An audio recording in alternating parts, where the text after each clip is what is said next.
Upon entering the Warrens Museum, one of the first things you'll see is this frightening little shadow doll, made of bird feathers and real human teeth. The Warrens' son-in-law and current proprietor of the museum, Tony Spera, offers a bit of insight on the doll, saying it was originally acquired at an antique shop, where it was being sold, and the owners of the shop, being none the wiser of the doll's evil, had it for sale. That's totally on the antique shop owners though. You come into possession of a doll made of bird feathers and human teeth, your first instinct should be to bury it with some rosaries, not stick a price tag on it, but I digress. The doll's curse works by taking a photograph of the doll, and when it develops, writing the curse you'd like to inflict and sending it to your victim. The person who then opens the envelope and sees the doll in the photograph will invite the curse into your home. The real question I have about the shadow doll is, do you think it is jealous that it's not the most famous haunted doll in the Warrens collection? I know I'd probably have a hard time sitting next to Annabelle all day while everyone comes to gawk at my movie star sister.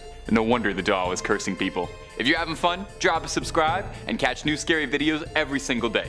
Number 4. The brick from Borley Rectory. A brick? Okay, you're running out of ideas and it's only number 4. Well, bear with me, okay? It's not just the brick, it's the story behind the brick. And besides, a brick is actually pretty scary on its own. It doesn't even need to be haunted. Just imagine it being thrown into a window. Bam, very scary. Anyway, this particular cursed brick comes to us from Borley Rectory, one of the most haunted houses in the United Kingdom, and I gotta say, possibly one of the worst named buildings in the country. Borley Rectory sounds like a horrible medical infection. Borley Rectory could be its own video based on all the alleged hauntings and stories that have taken place in its hallowed walls. Since the 18th century, it's been home to all sorts of reported hauntings. It checks off all the usual requirements for a haunted domicile. To name a few: unexplained footsteps, ghostly apparitions, bells ringing without reason, whispers of a headless monk that would wander the halls, horse-drawn carriages being commandeered by a headless horseman, seeing shadows, and one ghastly nun who just maybe served as the inspiration for the nun from the film The Nun. There is a lot going on at this haunted building. So, naturally, it's a great spot for two famed demonologists, and sometime in the 1970s, Ed and Lorraine Warren ventured out to the UK to investigate the Borley Rectory and see if maybe they could put a plug in some of this. Upon entering, Lorraine declared almost immediately that she could feel the presence of a nun's spirit, so the pair took some photographs, and after developing the photographs, lo and behold was the ghostly apparition of a nun in the corner. Now obviously the story of the film is much different, and in the film The Nun, the Warrens only really appear for a Thanos-style cameo at the end, but you never know, this could very well have been the inspiration for that character. The brick serves as a souvenir and a reminder of one more haunting in their storied logbook. Number 3. The Satanic Idol and the Human Skull. No way. No way a satanic idol and a human skull are haunted. No way. The skull was given to the Warrens, apparently as a gift, and I sincerely hope they kept the gift receipts for that one, because it's not the kind of thing I'd like, but they probably loved it. Now, the satanic idol is a slightly different story. The tall, slender, bizarre idol doesn't immediately scream Satan or satanic, but all you need to do is take a single look at it to be unnerved. It's definitely not the kind of thing you'd ever want to be face to face with, or I don't know, see in a scary clearing in the woods. And yet for one lonesome hunter, that's exactly what happened. Apparently, the idol and the skull with it were taken from the woods nearby the Warren estate by a local hunter who had found them both. The hunter claims that he was approached by a man in mysterious black garb who ushered him away. Obviously, a little shaken and stirred by such a bizarre experience, went to the only people he thought he could trust with something like this, and he took the idol to the Warrens for safekeeping.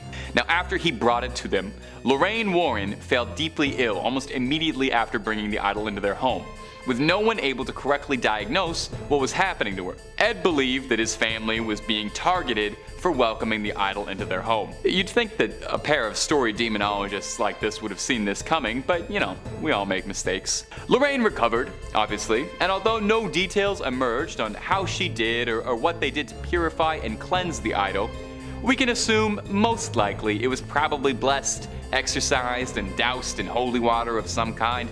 Otherwise, it wouldn't be fit to sit amongst their treasures. It now rests inside the museum, alongside all their other haunted relics, patiently waiting for Hollywood, where I've heard it's very open to hearing offers for a 3-picture deal and some spin-offs if that's on the table. Number 2. The Organ. Now, one of the more mysterious items inside the museum is this big grand organ. Get your mind out of the gutter. It's a musical instrument, like a church organ. The church organ was recovered after authorities seized a haunted house in Connecticut. Having close ties to the Warrens, the authorities asked if there was anything they might like to retrieve from the site. The house burned down mysteriously not even days after the organ was removed. Ed Warren, lover of all things haunted and a good bargain, had a great interest in this organ, and keeping of his self-imposed duty of controlling haunted objects, took it upon himself to take it home. Obviously this thing was cursed, obviously. Ed Warren would say that he would hear songs being played from it discordantly throughout his home whenever no one was around. And when Ed would venture forth into his office to investigate it, the music would stop as soon as he opened the door. He says this would occur every time he tried to investigate it, happening 3 different times. Eventually, losing sleep over one more haunted relic, Ed Warren contacted a friend at the clergy to come bless it. He would have a priest come by every 2 weeks or so to bless his home and to bless every item in the museum to keep the spirits docile. It begs the question, with this much effort, why even keep cursed items in your home? The organ at least seems benevolent, but Annabelle, the skulls, the satanic idols, why them? Well, Ed and Lorraine believed by keeping these items under supervision, it meant they were safe from outside interference and no one else would be put at risk. The pair feared that if any of the cursed objects were destroyed or damaged, then they could release the spirits back into the world, free to cause more mayhem. This same reason is why, despite the passing of the Warrens, the museum is still kept up and open and maintained. And also so, paranormal ghouls and goblins like us can go check out all this spooky stuff and get some fantastic Instagram stories out of it. Number 1. The Conjuring Mirror. Hey, wait a second, there wasn't a particularly notable mirror in The Conjuring, are you trying to fool me? It was a haunted music box. Well, you're totally right, it was a haunted music box. This is a different thing, unrelated to The Conjuring, but related to The Conjuring in the sense that it was owned by Ed and Lorraine. Give it enough time, this might be in one of the movies. Over the years, you've probably heard all sorts of superstitions regarding mirrors. I mean, I'm sure you've heard that breaking one is 7 years of bad luck. But there are some who say that mirrors can be used as portals to other worlds, and can be used as the stage for all manner of ritual. It's even been said this is how Nostradamus was able to peer so deep into the future.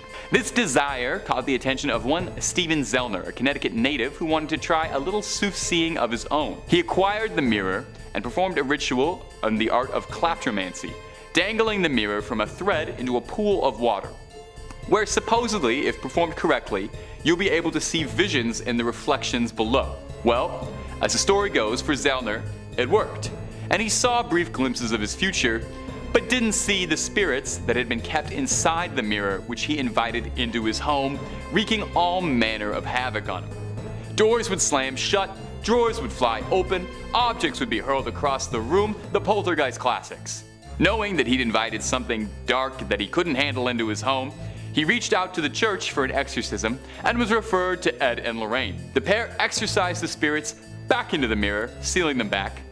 Knowing that it wasn't safe to leave the mirror in the hands of Zellner, the two offered to take it off of his hands, protecting and controlling the evil inside, and adding it to their collection of delightful cursed relics where it now resides. In 5th place, we have a satanic idol. This story began in 1991 when a deer hunter was walking through the woods in Connecticut, close to where Ed and Lorraine resided. The hunter got lost and after some time stumbled upon a raised, circular rock formation with the idol in question standing in the middle of it. It is believed that the formation was common with folks who practiced devil worship in the 70s. The hunter began to feel uncomfortable and left the area, deciding to make his way back to his car, and along the way he noticed an elderly gentleman walking alongside him who was dressed in head-to-toe black. The man in black never spoke a single word to the deer hunter. Now the hunter was getting more nervous by the second, and also more lost and unsure of his directional path. Desperate, he turned to the mysterious figure and simply asked, "How do I get out of here?" Luckily for our narrator, the man in black pointed in a direction and then disappeared. The hunter was so thrown off by that day that he reached out to Ed, who requested to be brought to the same area. Now the hunter wasn't 100% sure he could find the exact location, but was willing to try. Together, the two men were able to stumble through the forest,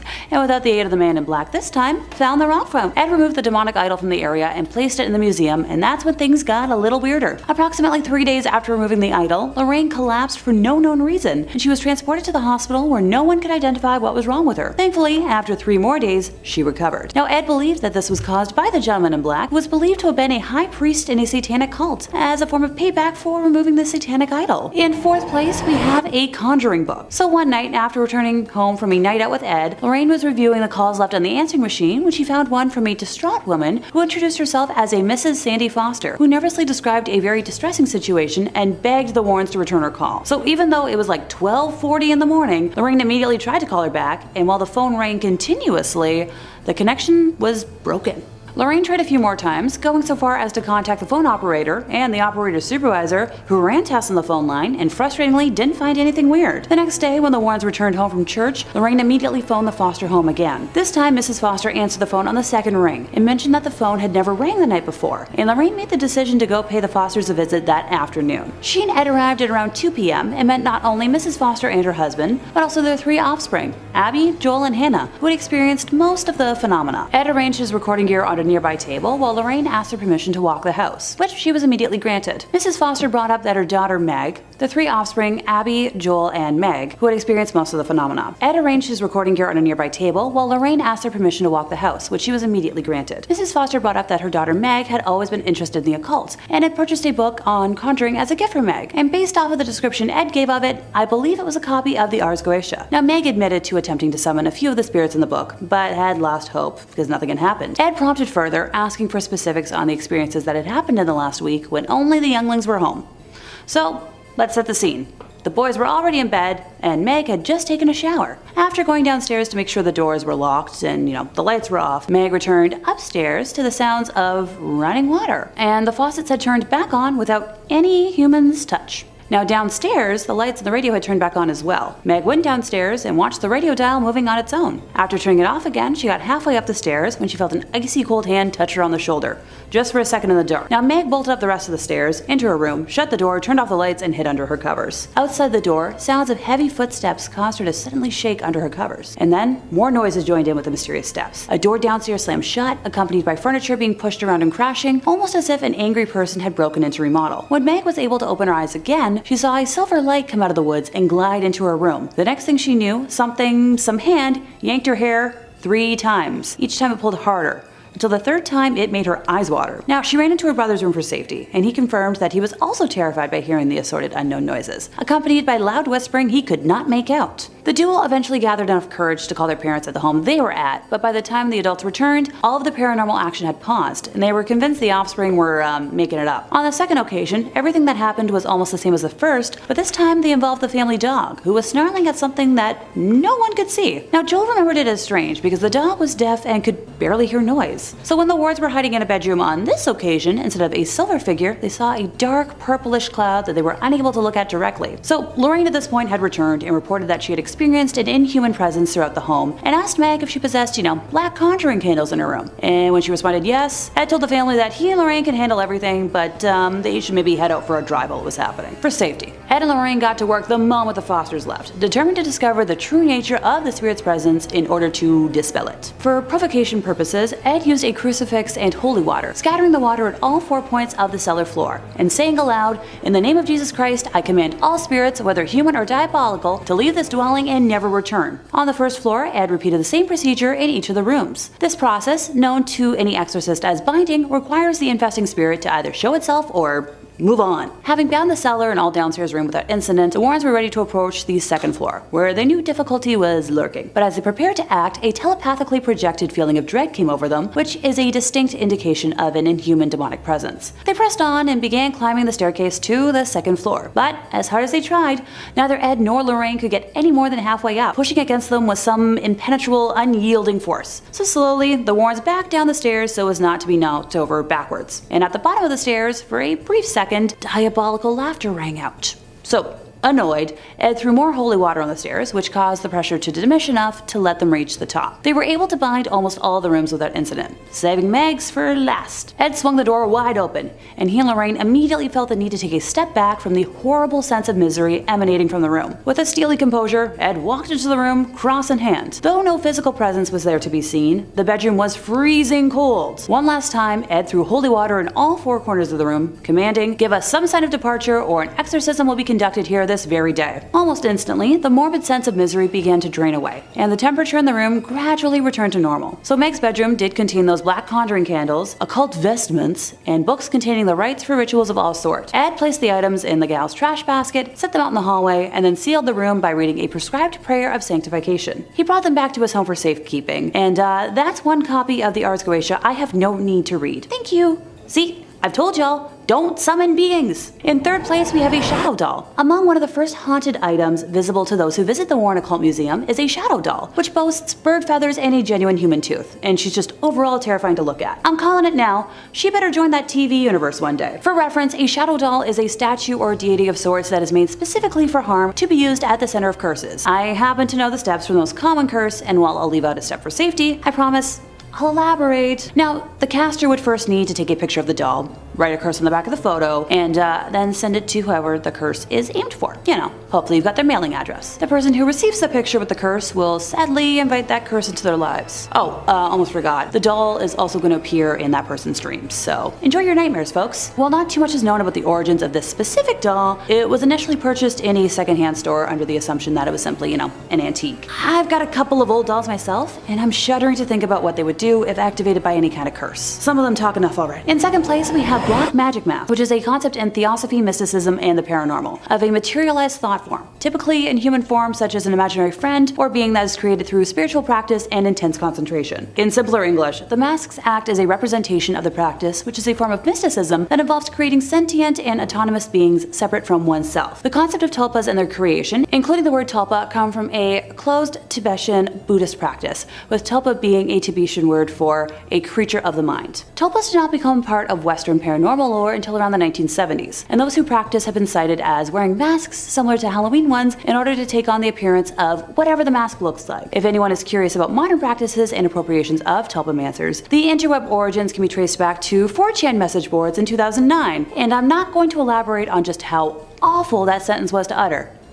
Oh, it gets worse. The communities gained popularity when adult fans of My Little Pony started discussing tulpas of characters from the Friendship is Magic television series. The fans attempted to use meditation and lucid dreaming techniques to create imaginary friends. Well, I think that about sums that up, don't you? In first place, we have the black lace veil. So after one of their many public lectures, Ed was conversing with a couple that had been in the audience, where the boy introduced himself as Alan and explained that he'd brought his girlfriend Lonnie to the lecture because he suspected that she'd been overtaken by some occult influence. He explained that when his girlfriend became angry, her features would change into something resembling a wolf, and then the voice of a different person would speak from inside her. When Lorraine walked over to join the group, Lonnie experienced an episode of instantaneous possession and lurched out in an attempt to attack Lorraine. This incident terrified everyone in the vicinity, with the Warrens ending the audience chat session immediately, before Ed escorted the couple to an offstage room while Lorraine stayed outside. In the backstage room, the girl was fully under possession, breathing heavily, and her facial features had transformed into the wolf-like appearance the boy had talked about. After about 10 minutes, the possession passed, and Lonnie was lucid enough to explain,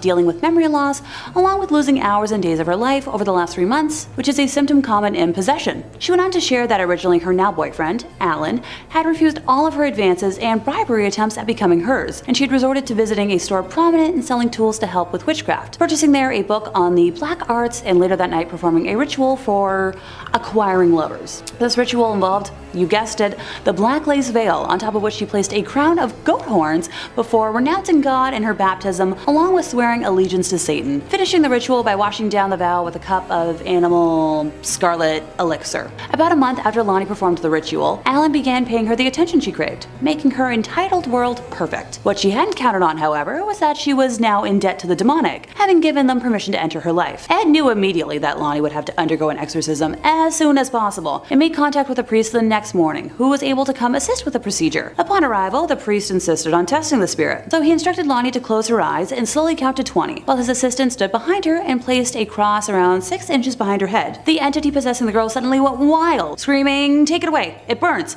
Take it away!" During the exorcism, it kept screaming, "She's mine! She's mine! Her soul is mine!" in reference to Lonnie. It was eventually separated from Lonnie, but just before it departed, the thing vowed it would return to another. The Warrens brought the black lace veil, goat horns, cup, and the conjuring book home with them so she would be safe from repossession, but the tale of the veil doesn't end here. Months later, when Ed was in a meeting with a lady who was manifesting different personalities, some male, some female, and some that couldn't even be called human, but all making extremely threatening statements, her eyes began to wander, and when they landed on the black veil, she jumped up, grabbed the veil, and clutched it to her chest. Her features immediately began to transform into those of a wild, sneering creature distinct from the otherwise attractive girl. Ed drew 2 vials of water to himself, one unblessed, the other blessed by an exorcist, and moved away from what was no longer this woman, but an inhuman spirit, a lesser devil of hell. Horrid moaning and various animal sounds came from the girl as Ed blessed her, banishing the demon away for now a second and final time. And that brings us to the end of our list, and I'm glad all of those items are still kicking around the Warren Museum for safety and not out in the open. Number 5. The Book of the Sacred Magic of Abramelin the Mage. The Book of Abramelin, or more formally, the Book of the Sacred Magic of Abramelin the Mage, is an old Jewish magic text that is thought to date back at some point in the 14th or 15th century. Now, it wasn't the initial publication of this book that gave it its notoriety. Instead, it was when it was 19th and 20th century magicians who were in the Hermetic Order of the Golden Dawn, which is a British secret society dedicated to the practice, research, and upholding of old occult magic ways. But hush hush, you didn't hear that from me. One of the founders of the Golden Dawn, S.L.M. Mathers, created the first ever English translation of the book in the 1890s, drawing from a previously established 17th century French translation. Now, Mathers' translation quickly became the definite magic text of the 19th century, eventually helping inspire Aleister Crowley to inspire his system of magic, the legendary occultist and fixture of one of the best Ozzy Osbourne songs ever. That solo still goes, man. Now, there's all kinds of spells and magic inside this text. Some real highlights include spells on how to conjure somebody and turn them into a donkey, how to summon a monkey to do your bidding, that sounds great, and how to bring forth spirits to fetch you goods. The big key point in this text, however, is an epic, multi-month spanning ritual that, if performed correctly, will allow the sorcerer to commune with their own guardian angel. The book theorizes that everyone has a guardian angel and that they are another part of their essence, a spiritual other half of yourself. The ritual involves, I don't know how to say this politely. You have to, they say you have to get blissfully intimate with your other half. Once the honeymoon period is over, the caster then has to summon up and conquer unredeemed spirits of the infernal regions of hell to conquer them. And then they'll be able to master the spirit domain. That sounds like a lot of irredeemed spirits. I hope my angel might help out a little bit with that. This all sounds very complicated, so all things considered, maybe it's for the best that this one's locked away. Seems like heavy reading, not before bedtime. And if you're looking for more true tales of terror, fake frightening fribs, cursed relics, ancient evils, aliens, cryptids, conspiracies, ghouls, goblins, and pretty much everything spooky you can think of, Top 5 Scary is the place to be. Stay subscribed, but way more importantly, stay scared. Okay, let's keep going. Whole lot more video to get through. Number 4. Book of Soiga. The Book of Soiga, also known by a more complicated name, the Alderia Siva Soiga Vocor, is an occult text that hails back from the 15th century. I'm pretty sure just saying that name out loud in front of the camera, I probably caused a curse on the office, so I'm sorry about that. This text would have been lost to time, just another forgotten cursed manuscript, if it weren't for the obsessive efforts of John Dee, a 16th century polymath who had his hands in just about every field of study. Polymath is a fancy word for a guy who studies just about everything, and Dee practiced chemistry, physics, astronomy, and also the occult. There's always more to learn, right? Mr. Dee was particularly interested in contacting angels to learn the secrets of the universe. And this book contains a litany of recipes for magic spells and all sorts of writings on demonology and astrology, but most importantly, and what caught Mr. Dee's attention, is that the book is said to include the names and genealogies of all of heaven's angels. Dee believed that the book contained an ancient divine message written in a language spoken to by Adam, the true unspoiled word of God. That's a pretty big statement. Now, much like the Voynich manuscript, which I'll mention a little later in the video, so put a pin in that for now, it had 36 cryptic tables that remained undeciphered for centuries. Dee attempted at one point to crack the code with the help of a mystic who convinced Dee that he could channel the angels for him. Dee allegedly was so desperate to unlock the contents of this book that when his mystic told him it was part of the ritual that he be allowed a night with John Dee's wife, he agreed. That's the oldest trick in the book, man. The old "I'll let you talk to angels if I can go out with your wife" gamble. Ugh. Can't believe you fell for it. Dee's wife would end up birthing a son, Theodore Dee, the fatherhood of which was disputed, to say the least. John Dee was never able to crack the code in his lifetime and decipher the Book of Soiga, and perhaps for the best, as it was said he was warned that man was never meant to uncover those secrets, and that knowledge would end his life. The book is now said to reside in the British Library, although digital copies are available. Read it at your own risk, and if somebody says they can translate it for you, just make sure you really read everything on the fine print in the contract before you sign that, okay? Just looking out for you. Number 3, the Grand Grimoire. That is so fun to say. This next entry has been nicknamed the Gospel of Satan. So if you're looking for an indication as to whether or not this book is, evil, there you go. They had to put that on a sticker, put it on the cover right next to the Oprah's Book Club recommendation. This book is said to have originally been written by a man possessed by the devil sometime in the 16th century. It's an infamous occult text and is said to contain dark incantations, spells and rituals, tools on how to force demons to do one's bidding, and even some instructions for a little necromancy 101 for fledgling dead raisers. It's not all brimstone and hellfire though. There are also reports on how to make pacts with spirits for personal gain, rituals to win the lottery, talk to ghosts, make yourself invisible, and even adorably, how to win love. I've never heard of a demon working to help someone fall in love. Now all that sounds cool, definitely. I know I would love to have like a little skeleton minion who could help me with chores, maybe be like my little buddy. I love playing a necromancer in Skyrim, but these things don't really work out if you don't know what you're doing. Take a look at Full Metal Alchemist, that didn't work, they didn't know what they were doing. Even opening this book is considered equivalent to selling your soul to the devil. As soon as you crack the spine, it's like signing the contract. Because of the book's nefarious reputation, the original copy of the manuscript has been sealed away inside the Vatican's secret archives, and not currently available to the public. So I don't think whatever they're listing on Amazon as the Grand Grimoire for $10 is the real Grand Grimoire. Number 2, the Voynich Manuscript. The Voynich Manuscript has got to be one of my favorite stories of a mysterious manuscript, ever. I guess that's why I put it at number 2. Unlike a lot of entries on this list, it's actually very easy to come across a digital copy of the Voynich Manuscript. It's available to read online. The only trouble is reading it honestly probably won't do you a lick of good, since it's written in a language no one has ever heard of and there's no record of it ever having existed. Yale University has the entire thing up and available online if you're feeling confident enough that you can take a crack at it and feel like banging your head against a brick wall for a few hours. The book is a handwritten, hand-illustrated codex of 240 pages of pure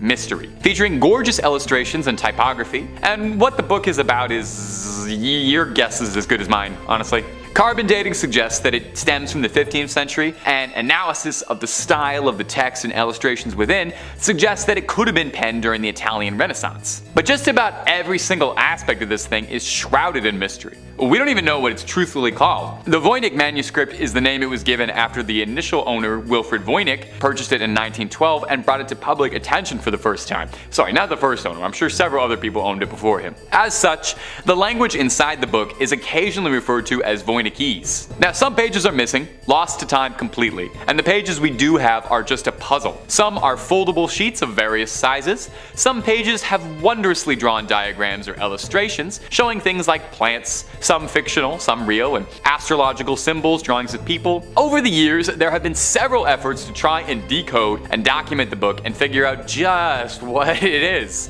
A prevailing theory, admittedly a boring one, is that it's a guide to botany written in a mysterious script, a forgotten language, an uncrackable code, an incredibly convoluted hoax. Of course, with any good mystery, there are some wild theories. Some say the Voynich manuscript could be written from an extraterrestrial gifted to humanity, or written in demonic script perhaps, or that biblical language that we were mentioning in the book Soigas a few points ago. Like I said, it's available online, so I leave this up to you. If you manage to crack it, let us know down below in the comments. We're all clamoring for it. And number 1, the Codex Gigas. When it comes to cursed and demonic books, the Codex Gigas is one of the biggest ones around. Literally. Codex Gigas translates to giant book, which isn't exactly a scary name. When you see the size of this behemoth, it starts to make a little bit more sense. This thing is massive.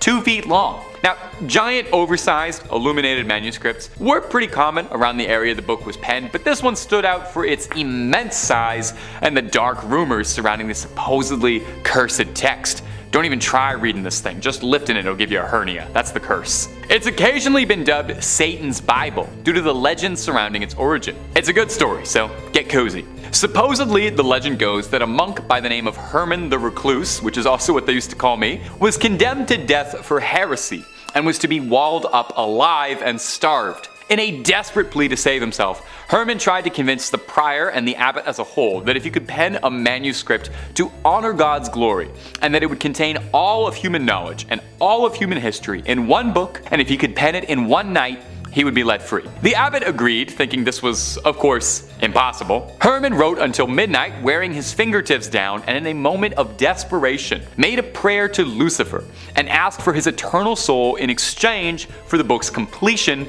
in order to repent for his sins. I totally get it. You know, I gotta be honest, I have done some pretty nutso stuff trying to make sure my scripts get in time for deadline. Haven't quite sold my soul to the devil yet. I usually just rail Red Bulls, but I'd probably make a similar deal under a similar deadline. Now, I don't want to poke any holes in Herman's logic here, but I will say maybe selling your soul to the devil is part of the reason you got into this mess in the first place, because that does sound a little bit like heresy, but it's not my place to judge. I'm not an archdeacon. A variation of the legend states that Herman worked for years on the manuscript, day and night, but still was unable to complete it in his lifetime and asked for the devil's assistance. Anyway, no matter the story, the legend states that Satan signed the Bible with a particularly terrifying illustration of himself. I mean, take a look at it, it's horrifying looking. The book contains a birth of information. Like they said, it was supposed to be everything humanity had attained up to that point in one big book. These days, the Codex Gigas is preserved in the Natural Museum in Sweden, where you can admire the penmanship of Herman the Recluse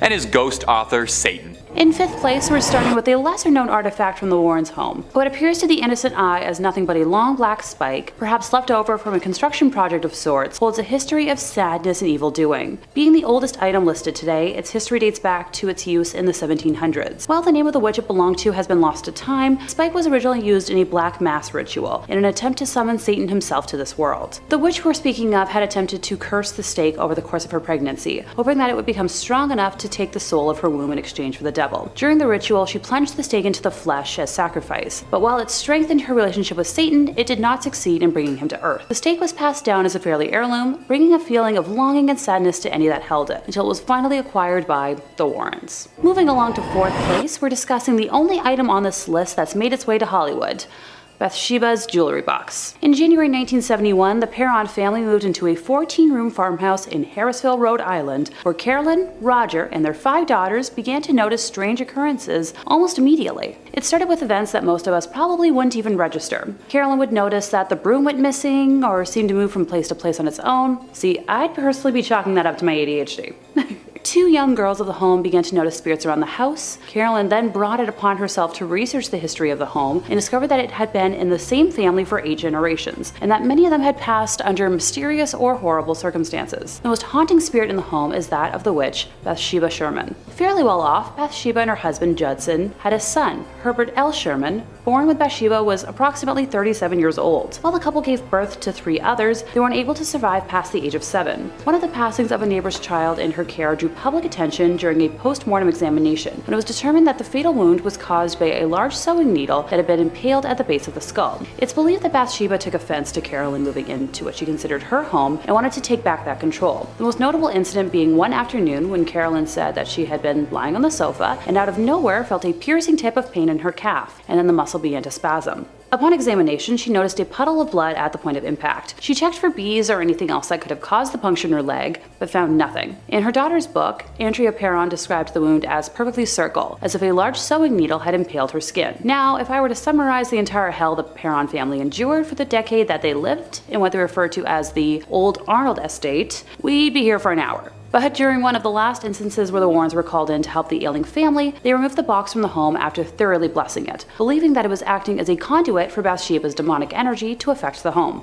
Moving on to our third place, we have the Conjuring Mirror. Unlike the last artifact on our list, this has nothing to do with the Hollywood franchise. Originally belonging to a 45-year-old New Jersey man named Oliver Birnbaum, it was used to practice a medieval ritual known as speculum, or mirror magic. He performed a lengthy incantation ritual known as a conjuring formula, inviting the spirit world to assist him in manipulating the future. In the beginning, Oliver saw very little in the mirror, other than the movement of blurred forms or quick little incidents that meant nothing to him. But the more he concentrated his attention into the mirror, the more control Oliver gained, and ergo, the more he could see. After performing this ritual obsessively for many months, he got to the point where all he had to do was state what he wanted to see and the desired image would appear, eventually being able to tune into the future whenever he wanted. He gained the ability to project people he didn't like into the mirror, singling them out for punishment or revenge. The unknowing victim would be shown in a future situation, and Oliver would will misfortune to that person, being able to see his justice occur in the mirror just the way he planned it. And while this sounds like a fun projection of one's imagination, these malicious acts would actually be carried out by inhuman spirits. In order to make a victim fall down the stairs, a spirit would either momentarily disorient the person, apport some grease on a step, or go so far as to give the victim a psychokinetic push. Eventually, Oliver neglected the part of the ritual where he had to give homage to Satan, and as a result, the evil he proposed for others began to occur to him, along with the spirits that he turned loose on his enemies, now infesting his own home instead. After about a week of torture, this man was so terrified that he called a prominent Catholic official and begged him to send a demonologist to his house. When the Warrens arrived at the address, they met a man frightened out of his wits, and rightfully so. Doors were opening and closing by themselves. Every minute something would crash and break or bounce off a wall and smash. Ed was able to reverse the ritual originally enacted by Oliver and bless the house, stopping the disturbance. As the Warrens were about to depart, Oliver insisted that they take the mirror with them, and the 5-foot-tall antique now lives in their museum.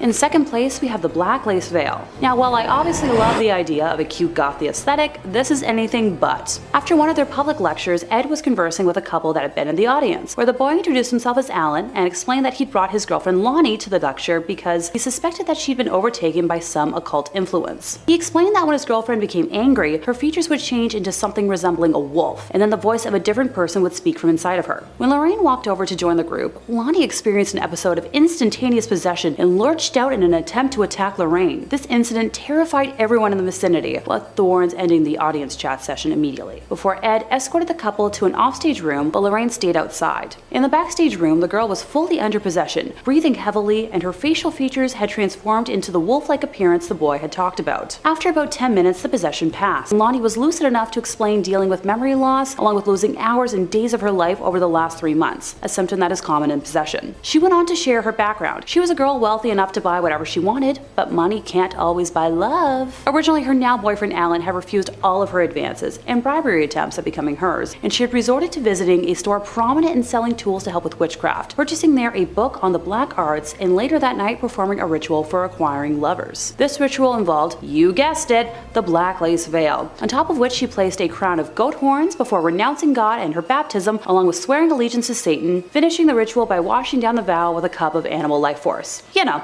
simple stuff. About a month after Lonnie performed the ritual, Alan began paying her the attention she craved, making her entitled world perfect. What she hadn't counted on, however, was that she was in debt to the demonic, having given them permission to enter her life. Ed knew immediately that Lonnie would have to undergo an exorcism as soon as possible, and made contact with a priest the next morning, who was able to come and assist with the procedure. Upon arrival, the priest insisted on testing the spirit. He instructed Lonnie to close her eyes and slowly count to 20, while his assistant stood behind her and placed a cross 6 inches behind her head. The entity possessing the girl suddenly went wild, screaming, "Take it away! It burns! Take it away!" During the exorcism, it kept screaming, she's mine, her soul is mine," in reference to Lonnie. It was eventually separated from Lonnie, but just before it departed, the thing vowed it would return to another. The Warrens brought the black lace veil, goat horns, cup, and the Conjuring book home with them so she would be safe from repossession. But the tale of the veil doesn't end here. Ed received a phone call one day from a man named John Rand, who wanted him to meet his daughter Charlene, who he explained possessed a natural knowledge of what he took to be witchcraft. When she stared at people, even when they weren't aware of it, she'd fill their mind with inhuman terror. John called Ed specifically because Charlene was manifesting different personalities, some male, some female, and some that couldn't even be called human, but all making extremely threatening statements to John and his wife. Upon bringing Charlene to various doctors and clergymen, they recommended John be put in contact with Ed, Ed, and Ed agreed to have the girl and her father visit his home the next weekend. When Ed attempted to shake Charlene's hand upon meeting her, she backed away and stared distressfully at him, keeping track of every move he made. His attempts to question her resulted in no-end answers, and her eyes began to wander about the room in boredom. When they landed on the black veil, Charlene jumped up, grabbed the veil, and clutched it to her chest. Her features immediately began to transform into those of a wild, sneering creature distinct from this otherwise attractive girl. Ed drew 2 vials of water to himself, one unblessed, the other blessed by an exorcist, and moved away from what was no longer Charlene, but an inhuman spirit, a lesser devil of hell. Horrid moaning and various animal sounds came from the girl as Ed blessed her, banishing the demon away for now a second time. These items have since been locked away in the museum. And finally, in first place, we have the Ouija board recovered from the Donovan household. 15-year-old Patty Donovan came across the Ouija board and decided to use it to find a friend. From the first yes in response to her queries,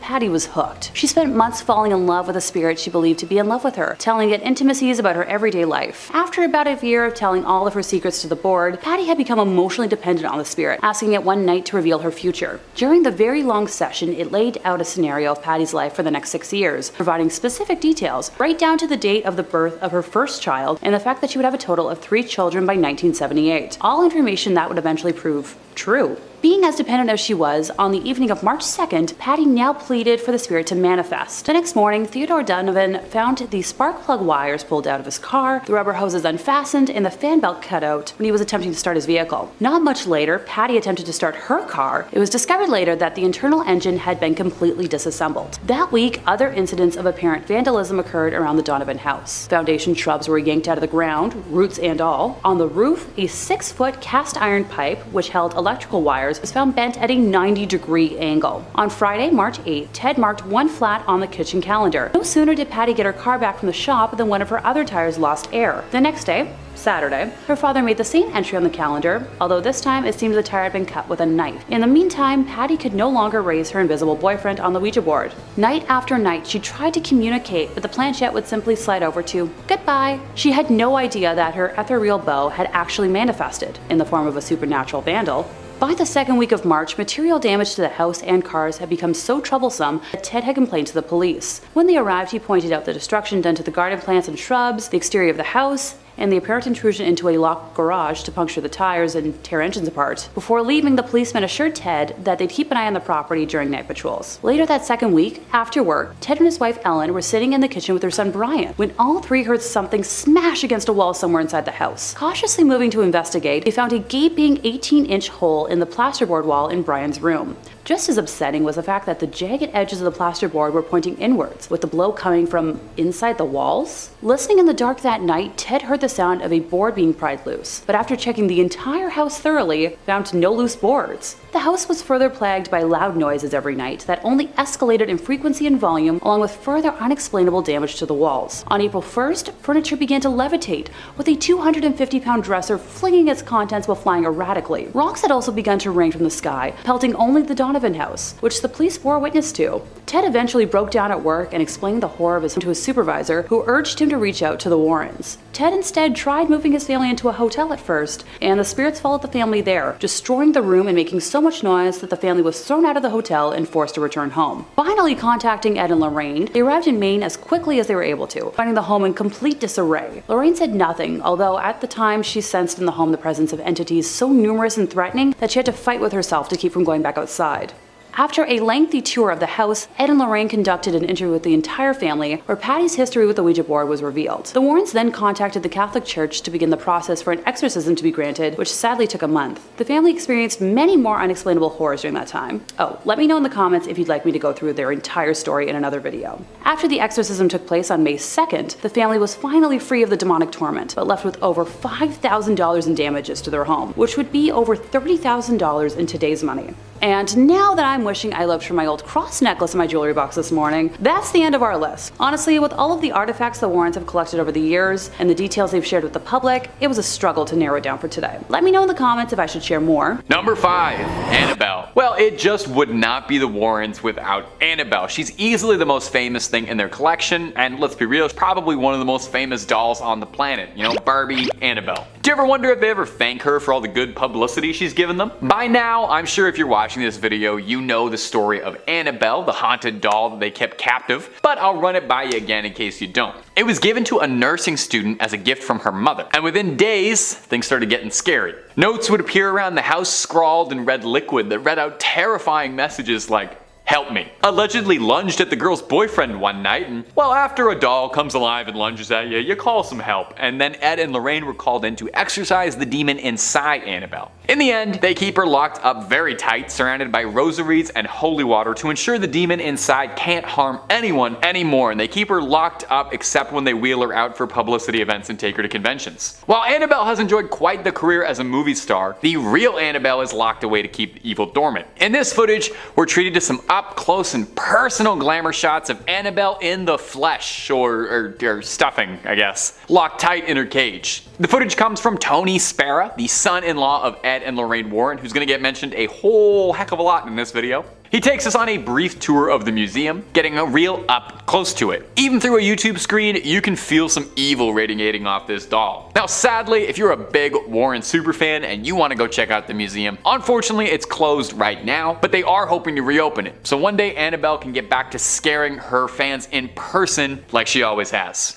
When I said before that they take her out to conventions, that wasn't just me being snarky, it's real. She just recently was at the Warren's Paracon, the convention dedicated to supernatural hunters of the paranormal. You can line up, take a photo with Annabelle. I'm not sure if I'd take a selfie with her though. I don't know. It might look good on a Tinder profile, maybe? I'm not sure. And if you're looking for way more Ed and Lorraine content, true tales of terror, fake fibs of frauds, cryptids, ghosts, ghouls, goblins, aliens, pretty much anything scary under the sun and above it, well, you already know Top 5 Scary is the place for that. Make sure you stay subscribed. Please ring that little bell to the side so you get all of our videos when they upload. But do that at the end of this video, okay? Because I got 4 more pieces of Ed and Lorraine footage coming up for you right now, baby. Number 4, the museum tour. Now, if you wanted to go to the world's foremost collection of haunted relics and cursed objects, there's probably no storeroom full of curses more than the legendary collection of the Warrens' Haunted Museum of Souvenirs. Now, like I said just a second ago, the museum is currently closed as of the writing of this video, but they are trying to reopen soon. You know, cross your fingers. But in the meantime, you can take a digital tour, as this footage posted by the Warren's son-in-law, Tony Spera, shows Mr. Warren giving a guided tour of some of the more unique haunted artifacts resting in the Connecticut garage. Now the full video, definitely worth a watch if you're a big fan of the Warrens, since it's as close as you'll be able to get to walking around the museum these days. It's a full half-hour long of old Ed going into grand detail and recounting some stories about some of their more notable and famous cases. Shoutouts include the witch Hannah Cranna, an old Connecticut legend, or the conjuring mirror, which might sound like it has something to do with the movie, but very confusingly refers to a case where someone used this mirror in a ritual to try and summon a demon, a different demon. Ed talks briefly on some of their many cursed dolls and toys, such as a dinosaur from the Devil Made Me Do It case and film, and of course, no visit to the Warrens Museum would exclude Annabelle. She's the star attraction of the place, probably what keeps the lights on for so long. She's shown under a tight lock and key, and Ed goes over the history of how they brought her in, and he touches briefly on the containment protocol for her, how she has to always be locked up in a storage box behind glass, surrounded by rosary beads and doused in holy water, in an effort to keep the vile spirits tucked away. A small question: if a spirit is so powerful and malevolent that it's got this unspeakable ancient evil that attacks humans, wouldn't it be stronger than a pane of glass? Wouldn't it be stronger than a thin little thing of glass? I guess it's a doll, but I didn't think the solution to ultimate evil was to just put like a fence around it. That's what you do when like a dog is getting into stuff that you don't want them to get into. You just fence them out a bit in the backyard. Dogs, haunted dolls. Okay. Number 3, the Shadow Doll. And coming in at the number 3 spot for today is going to be this footage of the Shadow Doll. When you first enter the Warrens' Haunted Museum, be it digitally or physically, one of the first things you'll see is this frightening little doll, affectionately dubbed the Shadow Doll. The Shadow Doll, that's fun to say. It's made of bird feathers and real human teeth. Lovely, those are some of my favorite ingredients. Now, it's currently owned by Tony Spera. He offers a bit of insight into the doll's history, saying it was originally acquired at an antique shop where it was sold with the owners of the shop shop completely oblivious to the doll's cursed energy. I don't buy that at all. What do you mean oblivious to the doll's cursed energy? Somebody came to you and sold you a doll made of bird feathers and human teeth, and your first instinct wasn't to douse the thing in holy water and kerosene for good measure? I know pawn shops ain't exactly the classiest place around, but you gotta have some standards, right? You gotta be able to recognize evil. There are very few dolls with human teeth that aren't evil. Sparrow claims the doll has an insidious curse inside it. Oh, wait, no, sorry, the Warrens weren't insidious. Anyway, the curse says that if you take a photograph of the doll, and when it develops, you write a curse that you'd like to inflict and then send it to your victim. The person who then opens the envelope and sees the photo of the doll will invite the curse into your home. The doll is also capable of some dream magic like Freddy Krueger and can even stop your heart while you're asleep if Mr. Warren is to be believed. And I know what you might be thinking. Did you just curse all of us by showing us this footage and pictures of the doll? No, of course not. I toss a salt circle around the camera before I film anything just to make sure no residual curses pass through the internet. I will say though, I have heard some pretty credible rumors that you're more susceptible to be cursed if you don't like, comment, and subscribe after watching a video, so I honestly would say on the safe side of things, you should do that. And on another side note, having done a lot of research on the pair of these two, I cannot stress how many haunted dolls and toys these people had. They had like the world's scariest Toys R Us in their backyard. Number 2, Scotland City under the city. Now, the Warrens' investigations didn't just take them on cross-country road trips to the United States. The Warrens visited a ghost in almost every state they claim, and then some. The Warrens' quest saw them traveling all over the globe in an effort to uncover truths and combat evil wherever it was found. In this recently uncovered footage, we can see a unique perspective from Lorraine digging underground in the secret vaults beneath Edinburgh. Under the ground is a series of large, cavernous vaults that were once used as a storage space for merchants, but when abandoned became home to Edinburgh's poorest, who began to make it their dwellings. Probably a real nice space, you know, no daylight, musty air, thriving rodent population, but you know what? For the right price, I would probably go for it. It's probably better than most apartments in Toronto. Because of this, the vaults were the perfect place to conduct a little nefarious business that aren't quite fit to discuss on YouTube, but naughty stuff, just know that. It's believed that 2 of Edinburgh's most prolific criminals hid bodies here before taking them to medical schools to sell off. Having known this, with this context, it's absolutely no surprise that people believe the vaults to be haunted and claim that they feel watched or touched when walking through them. So, if there's something weird going on, the Warrens follow. This one's actually pretty cool footage, I gotta admit. It's first person, making you feel like you're exploring the subterranean depths with her. She's being guided by an old Scotsman who seems to know the tunnels pretty well, and I gotta say, if I ever take a tour of an underground vault, this is exactly who I would like to be taking me, and an old Scottish man. That's the most appropriate and trustworthy way to go ghost hunting. Now, they didn't find anything on this particular investigation, but while in there, Lorraine does claim that she can feel something communicating with her. Could it be spirits from long ago reaching out to Lorraine Warren, who claimed she had an extrasensory gift? Or maybe it was just kind of cold down there. And number 1, an exorcism. To some, the ultimate dream would be getting to ride up in the front seat with Warrens on one of their cases, getting to experience the paranormal firsthand under the tutelage of those who claim to have battled it their whole lives. It would be like if Obi-Wan Kenobi asked you if you want to go on an adventure with him. It'd be awesome. Well, hey, some people, they get to live their dreams every day. Like me, my dream was to stand in front of a camera and endlessly talk about ghosts and goblins, and it really is just the best. But a YouTuber by the name of Haley Reese got to live her dream when she met Tony Sparrow, the husband of Judy Warren, the daughter of the family, and Lorraine Warren, a bit before she passed away. She got blessed with a look into some never-before-seen footage of the pair of demonologists conducting fieldwork, namely an exorcism. Now, the person in the video has been blurred out to protect their safety, as, you know, it's one thing to be possessed by a demon, but doxing, whole other. We see Lorraine and Tony both fiercely conducting an exorcism, locked in spiritual warfare against a demonic force. We can hear Tony asking for the demon's name repeatedly, not because he's a friendly guy trying to make conversation, but because in order to properly drive a demon out of a host,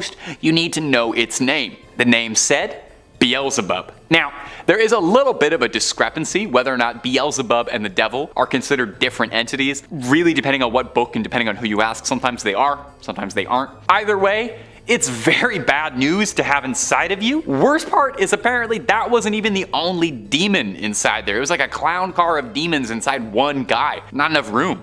Luckily, the pair was able to get all of the demons outside of them and banish them away. Does anyone wonder, does it leave like a weird taste in your mouth after you've had demonic possession? I feel like there's an aftertaste, you know? I definitely feel like I would need to brush my teeth afterwards, I think. In 5th place, their origins in the profession. Honestly, before today, I never really dug too much into the personal lives of Ed and Lorraine Warren, preferring to focus my interest on their professional work, and only really knowing about their daughter Judy from the rare time they mentioned her in one of their books, and her husband because of all the rare footage he's publicized since Ed and Lorraine's death. Outside of the Hollywood romanticizing, which I promise I'll touch on eventually, how did Ed and Lorraine actually fall into this line of work? So Lorraine was 9 when she first saw auras. She thought everyone saw them, but found out quickly otherwise when she brought it up at her Catholic school, when she compared the lights surrounding the Mother Superior and Sister Joseph, and was told immediately to never talk of what she saw ever again, learning to, hide her gifts or joke it off. Ed, on the other hand, grew up in a haunted house. He'd look into closets and see faces, one specifically of an old lady. The temperature in his room would drop and he would hear footsteps and heavy breathing. When he brought it up to his father, he was told that, there's a logical explanation for everything, and just leave it at that. So they both did their very best to try and ignore their gifts, wanting to live normal lives, but the universe drew them together and had different plans. Ed had a near-death experience while serving in the Navy during World War II, when the ship he was on collided with an oil tanker in the North Atlantic. A fire erupted and all of the men on the ship had to jump overboard. As Ed was in the icy water, he prayed for help and was soon rescued, believing it to be from cosmic interference. So after that experience, he returned home and asked Lorraine to marry him, and they got married almost immediately. After the war, Ed took up a profession as a fine arts painter, with the duo traveling from fair to fair to sell their wares, and eventually this became helpful during the beginnings of their work. They would research houses they believed to be haunted, and then, go to that house. After Ed would paint the domicile, he would hand the painting to Lorraine, who would knock on the door and offer the homeowners the painting as, their ticket into the house. Once she struck up a conversation with the homeowner, they would learn more about the property and hauntings, if there were hauntings, that is. At one house, which already had, some local notoriety as a supernatural hotspot, Lorraine went into spontaneous trance and claimed that this is where she learned not to fear death. I thought there was more to that. In 4th place, we have the White Lady hoax. Just so we all have the same context going into this, the White Lady is the name of the ghost that haunts the Union Cemetery in Easton, Connecticut. So most locals believe her to be the ghost of Harriet Seeley, whose young son passed shortly after being born, with Harriet herself passing soon after. Legend believes she may have died in hopes of finding her son, and still wanders their final resting place searching him out. Other folks believe the White Lady is the ghost of a woman from the 1940s who killed her husband and later herself and is, doomed to wander the graveyard. Her physical description is the one thing that remains consistent. She is a young woman wearing a white dress with dark hair. So, me if I was wearing white, which will never happen here.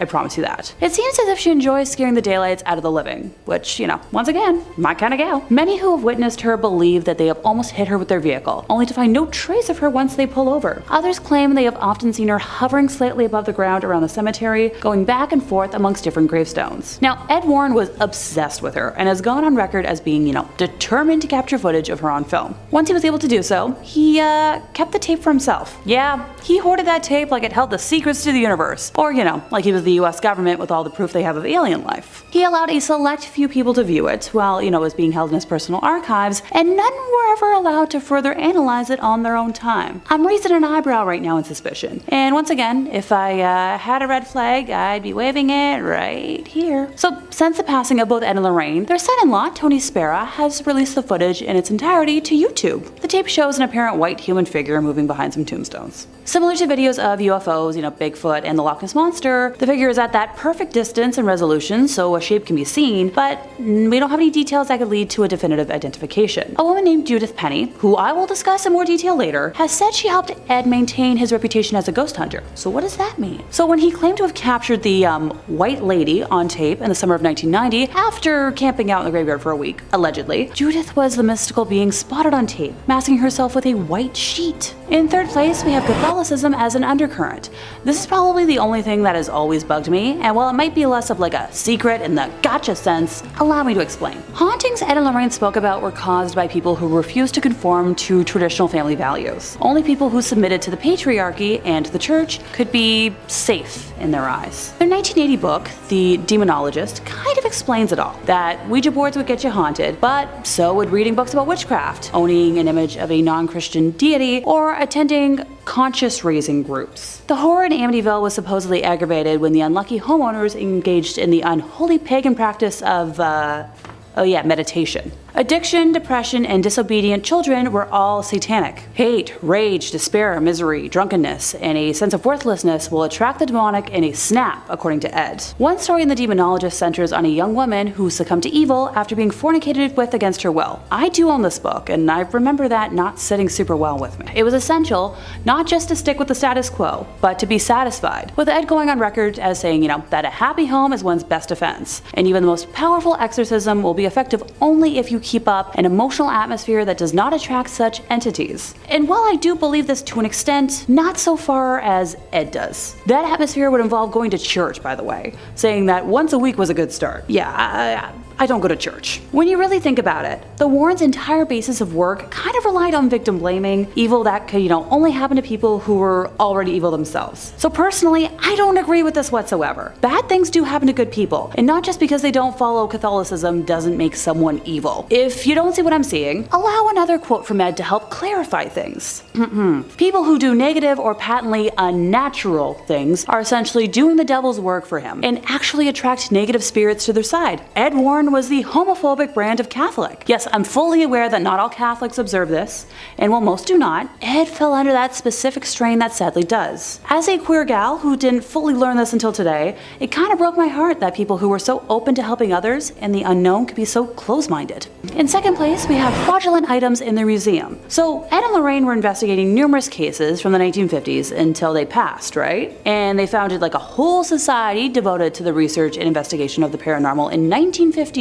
Not to forget their entire museum attached to their home dedicated to objects from their cases. So, explain to me how their website only has 10 public case files, and why so much from the museum looks like leftovers from a spirit Halloween. Doesn't anyone else find it pretty suspicious that we only get details from their really big news cases, while artifacts from other lesser cases are barely a footnote and have no story or witnesses attached? So in one corner of the Warren Occult Museum is the skin of a tiger that is said to have killed 33 people in India while possessed by a demonic spirit. But yet, when I try to research this were-tiger, I find no account of any reportings in history about such a case, outside of, their quotes, or any offers from Ed and Lorraine to go into detail about any events leading to how it came into their possession. Seriously, take a look at some of this stuff.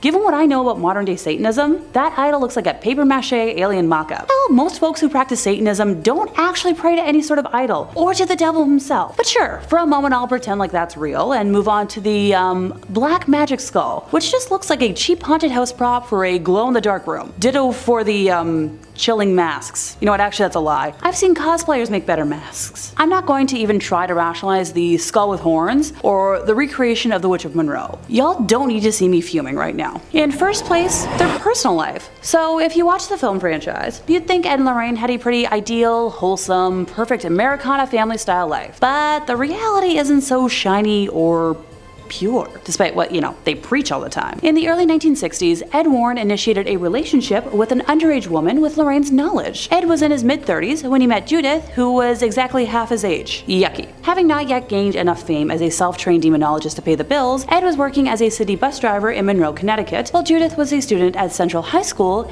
in the nearby town of Bridgeport, who, conveniently rode his bus route. The two began an amorous relationship, according to a legal declaration from Judith in November of 2014. Heck, by 1963, she had moved into the Warrens' home, and for the next 40 years, she had a sexual relationship with Ed with Lorraine's knowledge. That same year, Judith was arrested after someone reported her relationship with Ed to local police, because, busybodies everywhere. And she spent a night in the North End prison in Bridgeport, while police tried to persuade her to sign a statement admitting to the affair. After she refused to cooperate, she was ordered by the court to report to a delinquent youth office for the next month. So, Ed, being the great guy he was, picked her up from school every week and drove her to the mandated meetings. Judith claimed that Ed told her many times that she was the love of his life. The Warrens explained her presence in the home as a niece or a poor girl who they had taken in out of charity and who helped them with office tasks. And she was mentioned in a lot of their books as being, their secretary, most notably in The Demonologist, which I've already quoted a couple times today. What do you know? I own a copy. In May of 1978, while in her 30s, Judith became pregnant with Ed's child, and Lorraine persuaded her to have an abortion because the birth of a child could become public and any scandal could ruin the Warrens' business. Now, if that wasn't awful enough, Judith has also claimed that Ed was on occasion physically offensive to Lorraine. Judith described one night in particular where she saw Ed slap Lorraine so hard she lost consciousness. Early on, she said, she witnessed him backhand his wife. Well, it might be easy to dismiss all these claims as, hooey, or someone trying to make something out of nothing. There's an interesting element from Lorraine that kind of proves this to be true. So when Lorraine signed on to consult on the Conjuring movies, she got a contract that states that the movies will not feature negative information about the Warrens, mentioning specifically intercourse with minors, youngling bad videos, anything to do with women of the night, or sexual violence. Kind of weird to have to spell that out if you don't have anything to worry about. Now, this is where I was wondering, well, where was the daughter in all this? Judy is still very much alive. What does she have to say about it? She spent most of her years living with her grandma and not her parents, claiming that it was because her parents were always traveling, so it was the easier and safer option. Her parents told her that they took Judith Penny in so she could have a place to stay and watch their house. But their daughter could have helped watch the house if she lived with them. Just saying. In 5th place, we have a cursed wallet. So this tale begins in October of 1972 when an officer at the United States Military Academy contacted the Warrens a day before they were scheduled to present a lecture to the cadets there, informing them that a curious security problem had arisen and could they possibly help? Now obviously they said yes, or else we wouldn't be talking right now.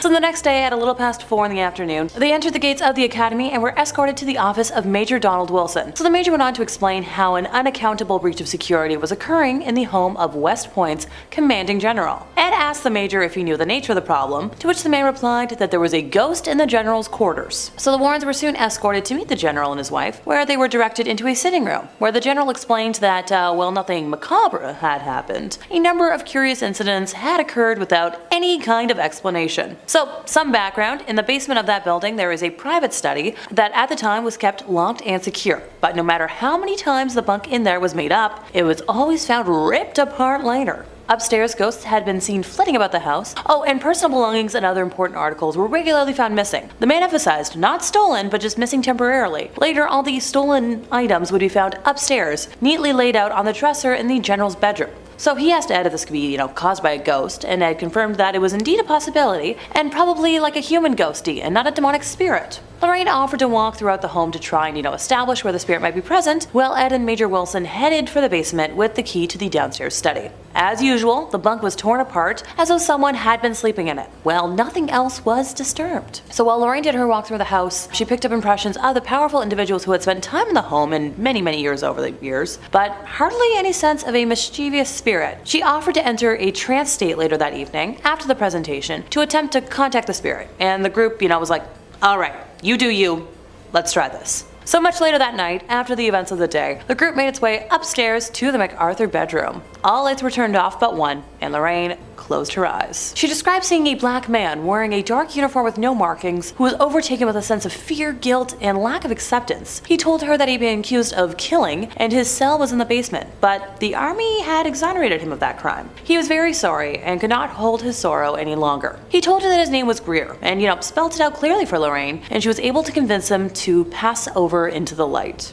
So after she exited her trance, Lorraine gave a complete description of the man and said at the end that he had simply vanished, and mentioned that he had left his wallet in that downstairs bunker. So the general is adamant that based on the uniform Lorraine had described, no black men had served at West Point during that time. But, he mentioned he would look into it and thank the Warrens for their time. Goodbye, alright, sure. A few weeks later though, Ed and Lorraine received a phone call from the general. It was discovered that a black man, a porter by the name of, Greer, had served there. So he had been assigned to the Thayer mansion in the early 19th century, and he'd been accused of committing death, but the army did exonerate him of it. His records had been out of order, and he would now be officially filed as deceased. Also, the walls in the bunker had been renovated, and the wallet was finally found. What do you know?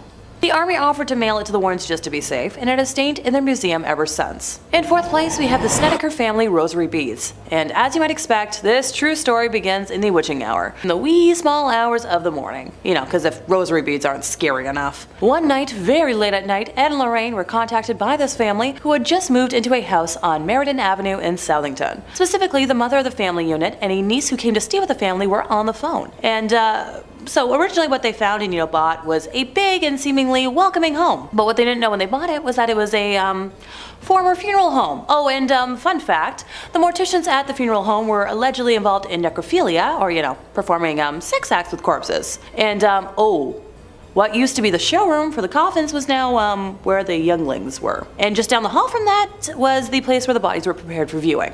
Yeah, not grim at all. So the boys were the first to start talking about things they had seen and experienced, saying they were absolutely terrified, and the parents, chastised them at first for it, but the boys were so scared they started sleeping on the floor in the living room. Among the sounds they would hear were the sound of chains pulling the coffins upstairs, and there were no more coffins in the house. So the woman who called the Warrens were terrified, with the niece in a small bedroom in the back of the house, and the covers on her bed were levitating around her like there was a fan blowing them around. Lorraine said while the mother was on the phone with her, even more bizarre events started happening. So remember those rosary beads? Yeah, she had them in her hand, and while she was speaking, the beads were actually being pulled apart and falling to the floor. Lorraine and Ed went over the next morning with the family's parish priest, and a blessing the house seemed to do absolutely nothing to calm things down. And that's when the Warrens decided to call the bishop's office. So the church eventually sent an exorcist, which seemed to sort of do the trick, but not before one last hurrah from whatever the heck was believed to be haunting the house, because demons don't like to give up without a fight. There was this huge tree in front of the house, and half the tree, with no wind, broke off and fell on the property. The family moved the heck out of Dodge a short time later, and Ed and Lorraine kept the rosary beads that had been pulled apart, because if a demonic spirit can touch a Catholic relic, that means it's been infested with something absolutely awful, and they didn't want to risk the beads spreading throughout the world and causing even more damage. Yeah, that makes sense. In third place, we have a long black spike. So what appears to the innocent eye is nothing but a fence stake, perhaps left over from a construction project of sorts, actually holds a history of sadness and evildoing. Being the oldest item listed today, its history dates back to its use in the 1700s. While the name of the witch it belonged to has been lost to time, the spike was originally used in a black mass ritual in an attempt to summon Satan himself to this world. The witch we're speaking of had attempted to curse the stake over the course of her pregnancy, hoping that it would become strong enough to take the soul of her womb in exchange for the devil. During the ritual, she plunged the stake into the flesh as sacrifice, but while it strengthened her relationship with Satan, it did not succeed in bringing him to earth. The stake was passed down as a family heirloom, bringing a feeling of longing and sadness to any that held it until it was finally acquired by the Warrens. Knowing that the museum is technically closed, I worry if any vandals break in, the damage they could do with something that looks so unassuming, but it's so dangerous. In second place, we have the Carlson's knickknacks. So this happily married couple in their 30s bought this old inn in New England. No big. So Nathan Carlson traveled a lot during the week, but his wife, Alexandra, was home all the time to take care of their 2 daughters. Not long after moving in, Mrs. Carlson and her daughter began hearing footsteps on the second floor where, in the past, lodgers used to stay. During the afternoon and late into the night, they'd hear dragging, heavy-booted footsteps move across the floor above them. Mrs. Carlson's older sister, who lived nearby, occasionally stayed overnight in the house and also heard these footsteps. The Carlsons had rooms set aside elsewhere in the house for, live and farm help, and these men would hear the footsteps walking in circles around their bed. Sometimes, while Mrs. Carlson would be asleep at night, she'd be awakened by the spirits in the home, which would actually yank the covers off the bed while she was, in it. She later found out that very same thing happened to the farm help, which explained why the men tended to, quit so soon after they were hired. Eventually, the infestation phenomena upgraded into whisperings that could be heard behind closed doors. However, when Mrs. Carlson or her older sister checked the room where the whisperings were coming from, there was never anyone present. Although these spirits projected words that were often audible enough to be heard, the woman could never quite identify the language that was being used. And as time went on, the harassment continued. After the missus would straighten up the house, knickknacks and other little items would never be quite where she left them. Outside the house at night, lights would be seen in the attic, although there was no electricity up there. While painting a room one day, the heat was suddenly drawn away, and Mrs. Carlson felt a hand touch her shoulder. She said she became so angry that she threw the paintbrush in the direction where she believed the entity to be, and told it out loud, "I don't know who you are or what you want, but you're not gonna get me." Oh yeah, real smart. So this phenomenon went on almost daily, since this infestation had occurred in the house a long time ago. Exact date unknown. Both the kitchen and the bathroom water faucets would suddenly turn themselves on, full force at the same time. And on occasion, Mrs. Carlson would hear 3 knocks at the front door, which, that's a sign of an inhuman presence. But whenever she'd go to the door, there would be nobody there. On the second floor, a visitor reported seeing a snake on the window ledge after hearing 3 taps on the window, yet there was no nearby tree the reptile could have climbed. Ew, snakes, nope. Oh, it gets worse. While living in the house, the Carlsons had another spawn. And one night, while the missus was watching television in the living room, she suddenly heard a tremendous, powerful explosion. When she jumped up to check, thinking the furnace had kaboomed, she found the door to the infant's room violently torn open. Objects were still swinging and vibrating, and the temperature in the nursery was equal to a meat locker. Although the spirits in the home had evidently tried to kill the youngling, the little one managed to live through the experience. Thank goodness. However, when the spawn reached 3 years of age, Mrs. Carlson was walking past him as he played with some knickknacks from the living room when he suddenly let go with a loud shriek saying, "You stepped on Beatrice!" So Mrs. Carlson put down the laundry she'd been carrying and asked, who? To which he responded that Beatrice was his friend who told him what to do. Mrs. Carlson then told her son to ask Beatrice who she was, and after a pause he replied that Beatrice had told him to tell her that she's a witch. So the mom took away the items the boy was playing with and almost sent him into hysterics in the process. She tossed him into a basket in her bedroom closet, somewhere the boy was forbidden to go without her permission, and didn't really think about it until later that night when she was in bed by herself and saw a large black form in the room with her. She described the entity as being, blacker than the blackest night, moving slowly around the room, freezing her with fright. I swear I'm not a poet. Before the black mask went away, it transmuted into a globe of synthetic light about the size of a basketball, while producing a deafening roar, which she compared to a blasted furnace. This went on for many nights until the Warrens were called in, and like many other times I've mentioned today, took a tour of the home, blessed it, and realized the knickknacks were directly tied to the entity. Now, they've never described them in detail, so I don't have any clear photos to discuss today, but I'm assuming they're around the size of action figures if a 3-year-old was able to play with them. In first place, we have Bathsheba's jewelry box. So this is probably the most famous case on today's list. In January of 1971, the Perron family moved into a 14-room farmhouse in Harrisville, Rhode Island, where Carolyn, Roger, and their 5 daughters began to notice strange occurrences almost immediately. So this started with events that most of us probably wouldn't even register. Carolyn would notice that the broom went missing or seemed to move from place to place on its own, and the young girls of the home began to notice spirits around the house. Carolyn then brought it upon herself to research the history of the home and discovered that it had been in the same family for 8 generations, and that many of them had passed under mysterious or horrible circumstances. The most haunting spirit of the home is that of witch Bathsheba Sherman. Being fairly well off, Bathsheba and her husband Judson had a son, Herbert, born when Bathsheba was about 37 years old, and while the couple gave birth to 3 others, they were unable to survive past the age of 7. One of the passings of a neighbor's ward in her care drew public attention during a post-mortem examination, when it was determined that the fatal wound was caused by a large sewing needle that had been impaled at the base of the skull. It's believed Bathsheba took offense to Carolyn moving into what she considered her home and wanted to take back that control. So the most notable incident overall was one afternoon when Carolyn said that she had been lying on the sofa and out of nowhere felt a piercing type of pain in her calf, and then the muscle began to spasm. And upon examination, she noticed a puddle of redness at the point of impact. She checked for bees or anything else that could have caused the puncture in her leg, but found nothing. In her daughter's book, Andrea Perron describes the wound as perfectly circular, as if a large sewing needle had impaled her skin. Now, if I were to summarize the entire hell the Perron family endured for the decade they lived in what they referred to as the Old Arnold Estate, we'd be here for an hour. But during one of the last instances, the Warrens were called in to help the ailing family, and they removed a box from the home after thoroughly blessing it, believing that it was acting as a conduit for Bathsheba's demonic energy to affect the home, this being the jewelry box. In 5th place, we have Ed's paintings. So long before they were famed ghost hunters investigating, the Amityville horror and featured in films such as The Conjuring, Ed and Lorraine had a much different hobby. Painting. Actually, it was how the duo made a living. Ed Warren was a trained fine arts painter. The duo traveled all over the country to sell their paintings, and they also taught art classes.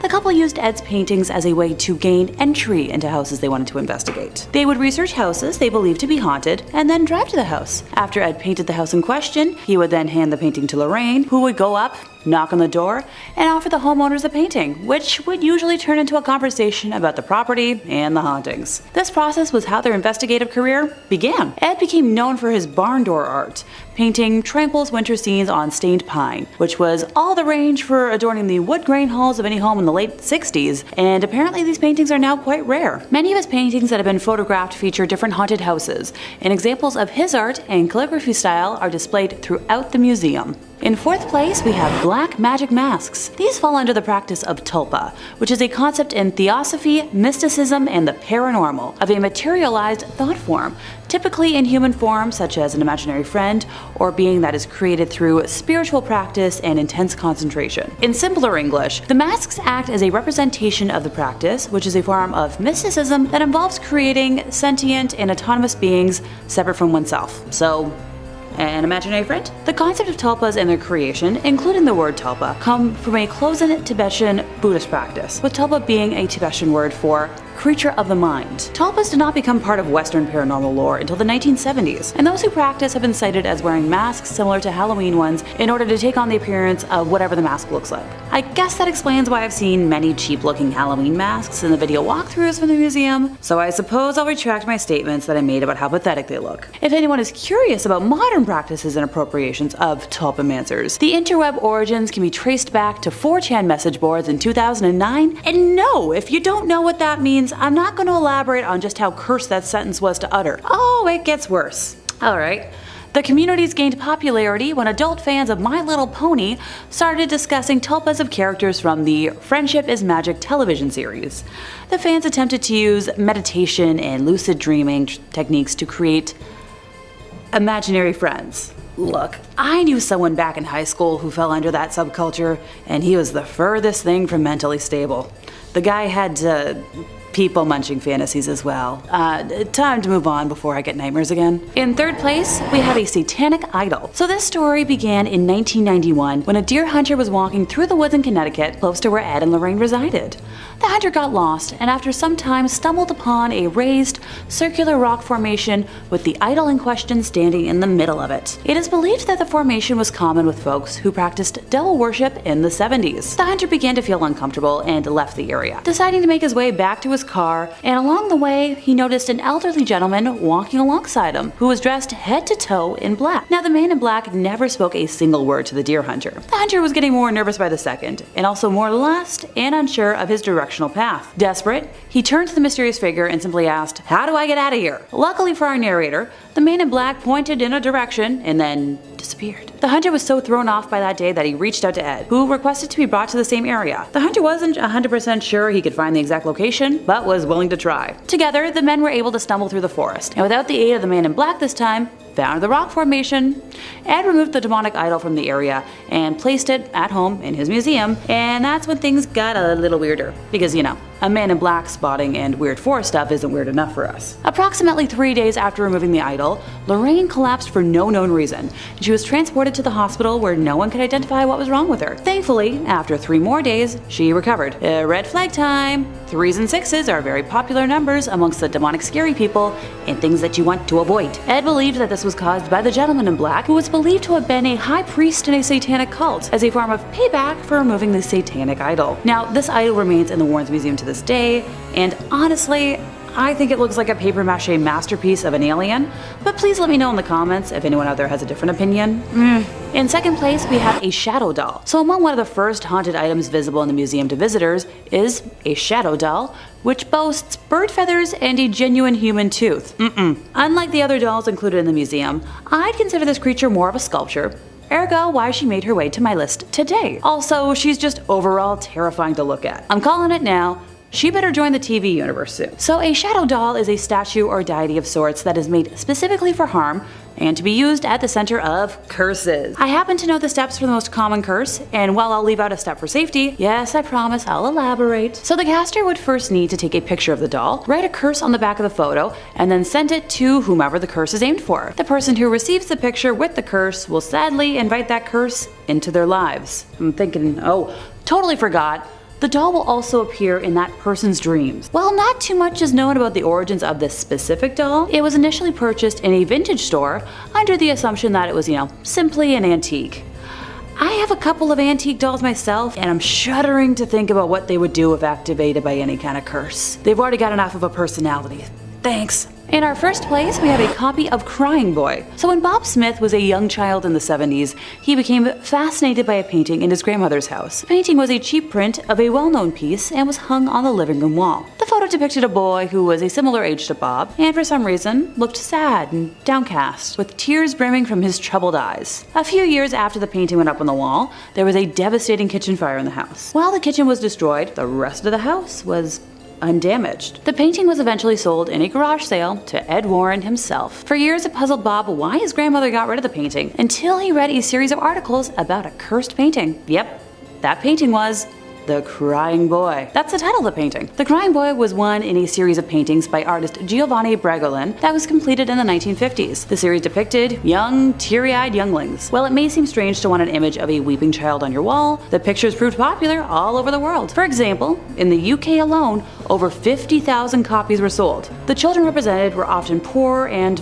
very beautiful. In total, Giovanni painted over 60 paintings, and up until the early 80s, prints and reprints of his images continued to be mass-produced. In 1985, the most popular tabloid newspaper in the United Kingdom printed a story that caused panic and ended the popularity of his work. The Sun published an article entitled Blazing Curse of the Crying Boy, describing the terrible experience of May and Ron Hall after their home was destroyed by fire. The cause of the fire, much like Bob's grandmother's, was a greasy pan that overheated and burst into flames. The fire fire spread rapidly and destroyed everything on the ground floor of the home. Only one item remained intact: print of the crying boy on their living room wall. Distraught at their loss, the devastated couple made the bizarre claim that the painting was cursed, and it, not the pan, was the cause of the fire. Now, this tale probably would have disappeared into the archives of strange and mysterious stories, except for one, tiny thing. A firefighter claimed that he had attended at least 15 house fires where everything was destroyed except for prints of the crying boy, which would remain completely intact. So before long, this gathered momentum, and a rash of fires all over the world were blamed on the cursed child, not to be confused with the play that's currently running of the same name. In subsequent articles, the Sun went on to claim that a woman had lost her house to a fire 6 months after buying the painting. 2 sisters had fires in their homes after buying a copy of the painting, when one sister even claimed to have seen her painting sway backwards and forwards on the wall while it was happening. A concerned woman on the Isle of Wight attempted to burn her painting without success, and then went on to suffer a run of very bad luck. A gentleman in Nottingham who possessed a print of the painting lost his home, and his family was injured. A pizza parlor got destroyed, including every painting on their walls, except for the crying boy. When the Sun reported that even rational firefighters refused to have a copy of this painting in their homes, the reputation of the crying boy was damned forever. In all these cases, and many more that were reported, paintings of the crying boy went unharmed. Eventually, there was an image of a crying child by any artist in a house that went on fire. Now, some folks claimed that they experienced bad luck if they attempted to destroy or even get rid of the paintings, while others were convinced that it was only a matter of time before disaster struck them. The Sun eventually offered the frightened public a solution.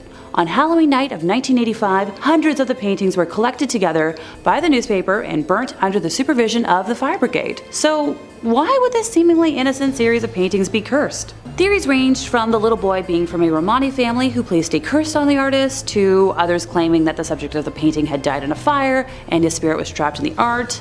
The most enduring story claims that the boy accidentally set fire to the studio of Giovanni Bregolin. Simply put, wherever the little orphan went, fires mysteriously followed, earning him the name Diablo or Devil. Number 5. The White Lady Ghost. Among the Warrens' storied career of demonology was a peculiar case involving a local Connecticut legend, the White Lady Ghost of Union Cemetery. Whoosh, that's a doozy of a title. Can you just shorten that down? Just like a Union Cemetery ghost? There you go. 3 words. Anyway.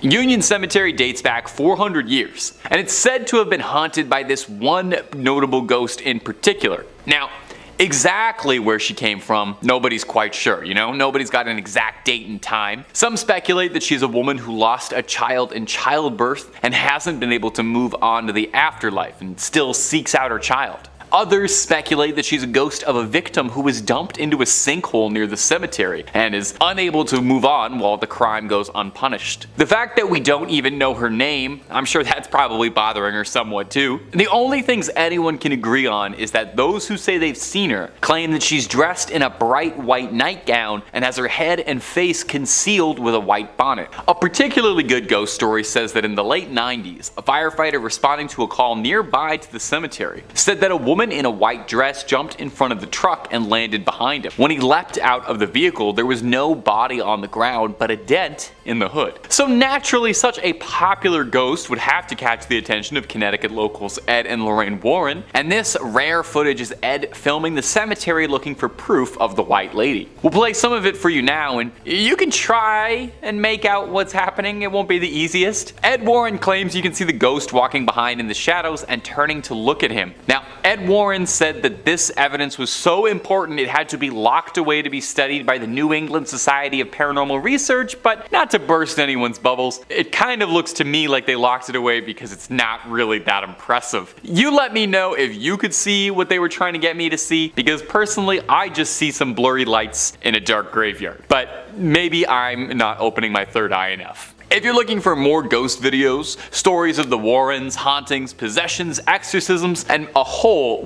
lot more, Top 5 Scary has all of that and then some. So click through, please subscribe, please ring that little bell so you don't miss a single one of our videos, but do that at the end of this video, okay? Because I got 4 more Ed and Lorraine Warren stories coming up for you right now. Number 4, Ed Warren invoking a spirit on camera. Coming up next is this video uploaded by Tony Spera, the Warrens' son-in-law, on his personal YouTube channel. If you're a fan of the Warrens and you're not already, I would recommend subscribing to Tony Spera. He puts all sorts of Warren related clips up on the channel and it's fun.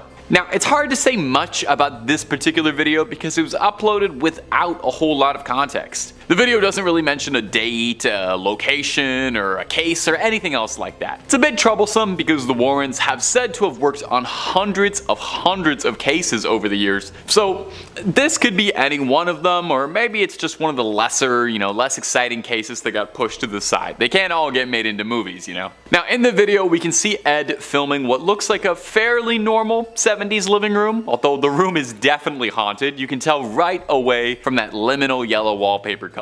You can hear Ed Warren yelling out the name of Jesus Christ in an attempt to provoke the spirit into appearing. It's said that during an exorcism, to get a spirit or a demon or a ghost to reveal itself, you need to invoke the name of Jesus Christ, put a little fear of God into him. After about a minute of some serious invoking, it seems like Ed is finally getting through to the spirit, because we see the table and chairs slide across the ground as if they're being pushed backwards by some incredible invisible force. Now, we don't really see anything more exciting or spiritual than the chairs and tables getting pushed, but that's pretty exciting nonetheless. There's not a ton of footage from the Warrens while they were, working the field, so it's pretty exciting to see whenever we get opportunities like this though. Of course, I do hear you saying this could just be faked. So is this the footage of a ghost caught on camera, or is this nothing more than a faked video to drum up some attention back in the day, like an original CGI hoax video on TikTok? Number 3, driveway alien. Ed and Lorraine Warren got involved in all sorts of things. It's said that they've tussled with vampires,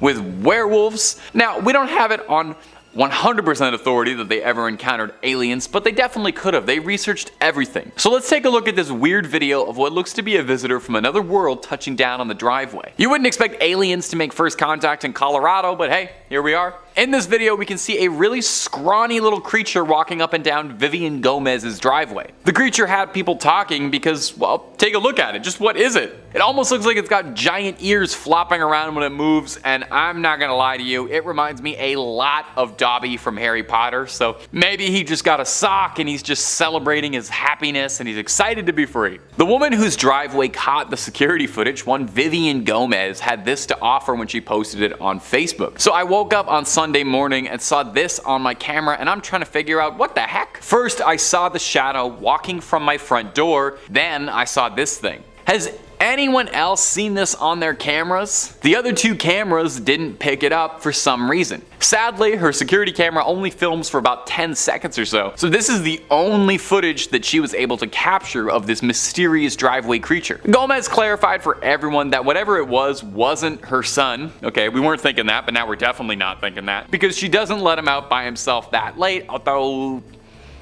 that opens up a lot of questions. She saw something strange running around her driveway at night and considered the possibility that that might be her son. Like I said, I'm pretty sure the most likely possibility is that this is a freed house elf excited for the future, or a very confused alien. Could be an alien that just touched down. Maybe a Terminator traveling through time. That's why it looked naked. Gang, you let me know what you think what this mystery monster could have been down below. Number 2, Jharkhand. Coming up next is a clip out of India that went viral last year and captured the attention of paranormal enthusiasts, alien hunters, and skeptics alike. I like when you can get everybody all in together and like that. You see something weird on camera, we're like, is this an alien? Is this a ghost? Is this a demon? I'm not sure, but let's all take a look at it. A strange humanoid-like figure was spotted walking across the road in India, confusing everybody. Whatever it was filmed walking alone steadily on a bridge at night in Jharkhand in eastern India, staggering around through the night. Now the thing looks human, and my brain initially is like, yeah, that's a human. But the more you look at it, the more you start to wonder if maybe, just maybe, this might have crawled out of something. This creature is gangly, and it has these long arms and long pale white skin and very skinny, and it looks like something out of Silent Hill.